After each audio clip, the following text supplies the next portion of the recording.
ഇന്ത്യയുടെ ഒരു വമ്പൻ പദ്ധതിയാണ് വികസിപ്പിച്ചുകൊണ്ടിരിക്കുന്ന അഞ്ചാം തലമുറ യുദ്ധവിമാനമായ ഇന്ത്യയുടെ അഡ്വാൻസ്ഡ് മീഡിയം കോമ്പാക്ട് എയർക്രാഫ്റ്റ് അഥവാ AMCA പ്രോഗ്രാം എന്ന് പറയുന്നത്. പല രീതിയിലുള്ള കഴിവുകളും അഡ്വാൻസ്ഡ് ഫീച്ചേഴ്സും എല്ലാം ഉൾപ്പെടുത്തിയാണ് ഇന്ത്യ ഈ പ്രോഗ്രാമുമായി മുന്നോട്ട് പോകുന്നത്. ഇപ്പോൾ ഈ AMCAയിൽ അടുത്ത ഒരു കോൺഫിഗറേഷൻ സംയോജിപ്പിക്കാൻ ഒരുങ്ങുകയാണ് ഇന്ത്യ. അതായത് F-35, F-22 പോലെയുള്ള വിമാനങ്ങളിലെ ബീസ്റ്റ് മോഡ് കോൺഫിഗറേഷൻ AMCAയിൽ സംയോജിപ്പിക്കാൻ ഒരുങ്ങുകയാണ് ഇന്ത്യ. ഈ ബീസ്റ്റ് മോഡ് എന്ന് പറയുന്നത് ഈ വിമാനത്തിന് അതിന്റെ സ്റ്റാൻഡേർഡ് കോൺഫിഗറേഷനിൽ AMCAക്ക് അതിന്റെ റഡാർ സിഗ്നേച്ചർ കുറയ്ക്കുന്നതിന് ആന്തരികമായി ആയുധങ്ങൾ വഹിക്കുകയും സ്റ്റെൽത്തിന് മുൻഗണന നൽകുകയും ചെയ്യും. എന്നാൽ ഇത് യുദ്ധത്തിൽ ഏർപ്പെടുന്ന സമയത്ത് ശത്രുവിന്റെ വ്യോമ പ്രതിരോധം അടിച്ചമർത്തി കഴിഞ്ഞതിന് ശേഷം ഈ AMCAക്ക് ബീസ്റ്റ് മോഡായി മാറാൻ കഴിയും. അതായത് കനത്ത ആയുധങ്ങൾ വഹിക്കുന്ന ഒരു വിമാനമായി മാറാൻ സാധിക്കും. ബോംബുകളുടെയും മിസൈലുകളുടെയും ഗണ്യമായ വലിയ പേലോഡ് വഹിക്കാൻ സാധിക്കുന്ന ബാഹ്യ ഹാർഡ് പോയിന്റുകൾ ഉപയോഗിക്കാൻ ഇതിന് സാധിക്കും. സ്റ്റെൽത്തിനേക്കാൾ ഫയർ പവറിന് മുൻഗണന നൽകാൻ സാധിക്കും. ഈ ആശയം തികച്ചും പുതിയതല്ല എങ്കിലും കാര്യമായ തന്ത്രപരമായ നേട്ടങ്ങളാണ് ഇത് പ്രദാനം ചെയ്യുന്നത്. അതായത് ഈ വിമാനത്തിന് ഒരേ സമയം തന്നെ വ്യത്യസ്ത മിഷനുകളിൽ ഏർപ്പെടാൻ സാധിക്കും.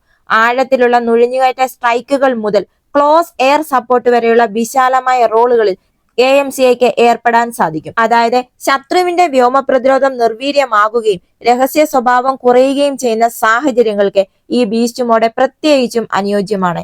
ഇങ്ങനെ ആദ്യം സ്റ്റെൽത്തിന് മുൻഗണന നൽകി അത് കഴിയുമ്പോൾ ബീസ്റ്റ് മോഡലിലേക്ക് മാറാനുള്ള AMCAയുടെ കഴിവ് വൈദഗ്ധ്യം വർദ്ധിപ്പിക്കുക മാത്രമല്ല ലോജിസ്റ്റിക് ആനുകൂല്യങ്ങളുമാണ് വാഗ്ദാനം ചെയ്യുന്നത്. ഇങ്ങനെ സ്റ്റെൽത്ത് ആവശ്യമില്ലാത്ത ദൗത്യങ്ങളിൽ ബീസ്റ്റ് മോഡ് ഉപയോഗിക്കുന്നതിലൂടെ വിമാനത്തിന്റെ സ്റ്റെൽത്ത് കോട്ടിങ്ങുകളുടെയും സിസ്റ്റങ്ങളുടെയും തേയ്മാനം കുറയ്ക്കാനും ഇതിന് കഴിയും. ഇത് ദീർഘകാലാടിസ്ഥാനത്തിൽ പ്രവർത്തന ചിലവും കുറയ്ക്കും.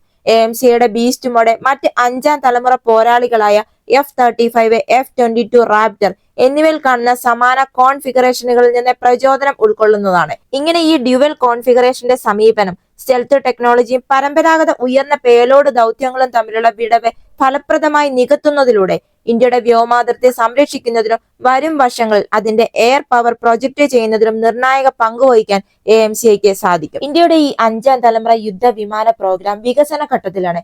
ഇത് അന്തിമ ഘട്ടത്തിൽ എത്തുന്നത് വരെ ഇന്ത്യക്ക് മറ്റൊരു അഞ്ചാം തലമുറ യുദ്ധവിമാനത്തിന്റെ ആവശ്യകതയുണ്ട് എന്നാണ് വിദഗ്ധർ ചൂണ്ടിക്കാട്ടുന്നത്. ഇതിനുവേണ്ടി പല രാജ്യങ്ങളും ഇന്ത്യക്ക് ഓഫറുമായി എത്തിയിട്ടുമുണ്ട്.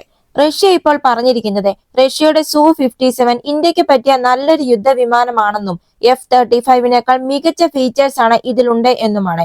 റഷ്യൻ മാധ്യമമായ സ്പുട്നിക് റഷ്യയുടെ നൂതനമായ അഞ്ചാം തലമുറ യുദ്ധവിമാനമായ Su-57ന്റെ കഴിവുകളാണ് ഇപ്പോൾ പ്രശംസിച്ചു പറഞ്ഞിരിക്കുന്നത്. ആധുനിക വ്യോമയുദ്ധത്തിൽ അതിനെ അതിശക്തമായ ഒരു ശക്തിയായിട്ടാണ് സ്പുട്നിക് ഉയർത്തി കാട്ടിയിരിക്കുന്നത്.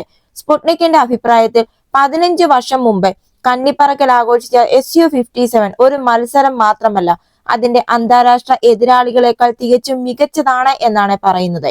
സ്പുട്നിക് Su-57നെ ഒരു ഡ്യുവൽ റോൾ എയർക്രാഫ്റ്റ് എന്നാണ് വിശേഷിപ്പിച്ചിരിക്കുന്നത്. ആക്രമണത്തിലും യുദ്ധവിമാന ദൗത്യങ്ങളും ഇത് സമർത്ഥമാണത്രേ. അതുപോലെ തന്നെ ഇതിന്റെ രൂപകൽപ്പനയിലെ സ്റ്റെൽത്ത് സാങ്കേതിക വിദ്യ ശത്രു റഡാർ സിസ്റ്റങ്ങളിൽ നിന്ന് ഇതിനെ അദൃശ്യമാക്കുന്നു. അതുപോലെ തന്നെ ജെറ്റിന് 20 കിലോമീറ്റർ സർവീസ് സീലിംഗ് ഉണ്ട്. 5500 കിലോമീറ്റർ വരെ നീളുന്ന റേഞ്ചുമുണ്ട്. ഉയർന്ന വേഗത എന്ന് പറയുന്നത് ഇതിന്റെ മണിക്കൂറിൽ 2470 കിലോമീറ്റർ വരെ എത്താൻ സാധിക്കുമത്രേ.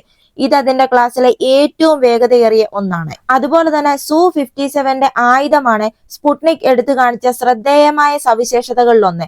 അതായത് അമേരിക്കയുടെ F-35ന്റെ ഇരട്ടി ദൂരത്തിലുള്ള വ്യോമ ലക്ഷ്യങ്ങളെ ആക്രമിക്കാൻ സഹായിക്കുന്ന R-37M ദീർഘദൂര മിസൈലാണ് ഈ ജെറ്റിൽ സജ്ജീകരിച്ചിരിക്കുന്നത്. കൂടാതെ അത്യാധുനിക വ്യോമ പ്രതിരോധ സംവിധാനങ്ങൾ പോലും തുളച്ചു കയറാൻ കഴിവുള്ള ആയുധമായ കിൻസാൽ ഹൈപ്പർസോണിക് മിസൈൽ അല്ലെങ്കിൽ ഡാഗർ വഹിക്കാനുള്ള ശേഷി Su-57നുണ്ട്. 6 റഡാറുകൾ ഘടിപ്പിച്ചിരിക്കുന്ന Su-57ന്റെ സെൻസർ കഴിവുകളും ഈ ലേഖനത്തിൽ എടുത്തു പറയുന്നു. അതുപോലെ തന്നെ ഈ ലേഖനത്തിലെ ഏറ്റവും കൗതുകകരമായ ഒരു കാര്യമാണ് Su-57ന്റെ പ്രതിരോധ ശേഷിയെ കുറിച്ചുള്ളത്. ഈ വിമാനത്തിൽ സവിശേഷമായ ദിശാസൂചന ഇൻഫ്രാറെഡ് കൗണ്ടർ മെഷർ സിസ്റ്റം സജ്ജീകരിച്ചിട്ടുണ്ടെന്നാണ് സ്പുട്നിക് പരാമർശിക്കുന്നത്. വരുന്ന ശത്രു മിസൈലുകളെ അന്തമാക്കാൻ ലേസർ രശ്മികൾ തൊടുത്തുവിടാൻ ഈ സംവിധാനം സഹായിക്കുമത്രേ.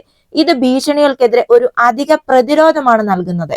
F-22, F-35 പോലുള്ള ലോകത്തിലെ മുൻനിര 5ാം തലമുറ പോരാളികളോടെ മത്സരിക്കുന്നതിനാണ് Su-57 വികസിപ്പിച്ചിരിക്കുന്നത്. ഇതിന്റെ സ്റ്റെൽത്ത്, മൾട്ടിറോൾ പ്രവർത്തനക്ഷമത എന്നിവയ്ക്ക് ഊന്നൽ നൽകുന്നു.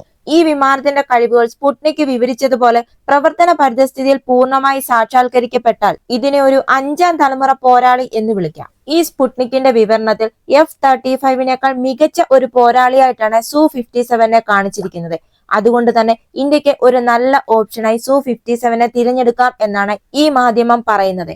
എന്നാൽ അവസാന തീരുമാനം ഇന്ത്യയുടേതാണ്. എന്തായാലും വരാനിരിക്കുന്ന എയ്റോ ഇന്ത്യ 2025 അമേരിക്കയുടെ F-35ഉം റഷ്യയുടെ Su-57ഉം രംഗത്തെത്തുന്നു. ഇന്ത്യയുടെ അന്തിമ തീരുമാനം എന്താണെന്ന് കാത്തിരുന്ന് കാണാം.